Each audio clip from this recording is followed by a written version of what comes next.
سے دعا کرنی ہے، ہمیں کس طرح دعا کرنی ہے، ہمیں کب دعا کرنی ہے، ہمیں کیوں دعا کرنی ہے، تو وقت اتنا تو نہیں کہ سارے حصوں کو میں ٹچ کروں، لیکن یقیناً آپ نے بہت کچھ جاننا بھی ہے، پہلے سے آلریڈی جانتے ہیں، کچھ ان دنوں سیکھا ہوگا۔ تو اس حوالے میں ہمیں 2-3 الفاظ ملے ہیں۔ خدا کے بندہ نے دعا کو 2 مرتبہ دعا ہی کہا ہے۔ کتنی مرتبہ؟ ان 2 یاد کے اندر 2 مرتبہ اس نے دعا کو کیا کہا ہے؟ دعا ہے۔ اس کا مطلب ہے دعا ایک ایسا لفظ ہے جو اس کی نگاہ میں بڑا اہم تھا کہ اس نے اس کو ریپیٹ کیا۔ یاد رکھیں جو بات بار بار ریپیٹ کی جاتی ہے، بار بار ریپیٹ کی جاتی ہے، بار بار کہی جاتی ہے، اس کا مطلب ہے اس چیز کا، اس بات کا، اس لفظ کا، اس جملے کا ہماری زندگی میں بڑا رول ہوتا ہے۔ آپ دیکھیں دنیا میں لوگ جب ضرورت کو پکارتے ہیں تو بار بار اس کو پکارتے ہیں، بار بار، اور جب کسی متن کو ہم پڑھتے ہیں تو اس میں جو الفاظ ریپیٹ ہوتے ہیں، دہرائے جاتے ہیں، تو اس کا مطلب ہے کہ لکھنے والے کی نگاہ میں وہ بڑا خاص ہے۔ تو اس پورے زبور کو ہم گاتے بھی ہیں، اور جب ہم پنجابی میں گاتے ہیں تو ہم کہتے ہیں یہوہ میں پکارتا۔ دعا کیا ہے؟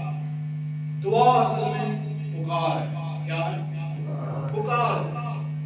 یہاں ایک لفظ آیا ہے دہائی، اے خداوند میں نے تیری کیا دی ہے؟ دہائی دی ہے۔ ہم پنجابی میں کہتے ہیں پکار۔ پکارا جب جاتا ہے تو پھر مدھم آواز نہیں ہوتی، پھر اونچی آواز ہوتی ہے۔ اور پکارنے کا مقصد کیا ہے؟ کہ اپنی آواز کو سنوایا جائے، آواز اٹھانا، پکارنا۔ کتاب مقدس میں لکھا ہے حکمت کوچوں میں پکارتی ہے۔ کیا کرتی ہے؟ کوچوں میں پکارتی ہے کہ مجھے لے لو، مجھے لے لو، مجھے لے لو۔ اس کا مطلب ہے حکمت خود دعا کرتی ہے۔ کیا کرتی ہے؟ دعا کرتی ہے۔